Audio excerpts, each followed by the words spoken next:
शिक्षक नियुक्ति दाबी रे खेमेडखार विद्यालय रे पड़िला ताला।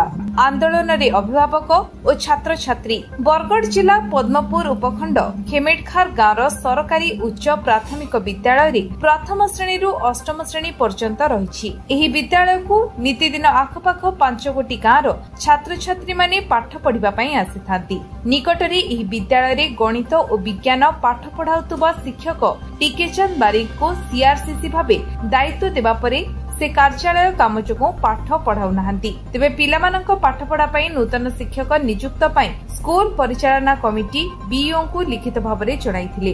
हेले बीईओ ए विषय रे कोनोसी गुरुत्व न देबारु आज विद्यालय को ताला बंद करी अभिभावक और छात्र छात्री माने विद्यालय सम्मुख रे धारणा रे बसिछंती। जे पर्यंत नूतन शिक्षक नियुक्त न देबे से पर्यंत ताला बंद रहिबो बोली अभिभावक माने कहिसंती।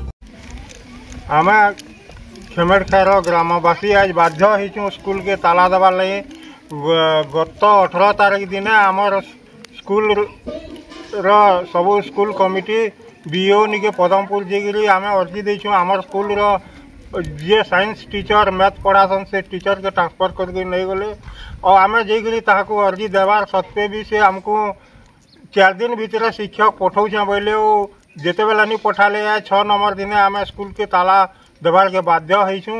और आमर इसे 3 दिन 4 दिन भी हमको से जेन आज्ञा टीचर थिले सेताको भी पढ़ाबे क्लास करबे बोले प्रतिश्रुति देले, किंतु केबे से आज्ञा भी नहीं पठाबार कि नहीं आसबार से आज्ञा। तेणु आमर स्कूल के 5-6 खंड गाँव छुआ पढ़ुछन और आमर स्कूल जदि बंद हो मेन रोड उपरे अच्छे आमर स्कूल के मास्टर नहीं देवार जाए आम स्कूल बंद करमु। बरगढ़ गौरव साहू रिपोर्ट विश्व विजय न्यूज ओडिशा।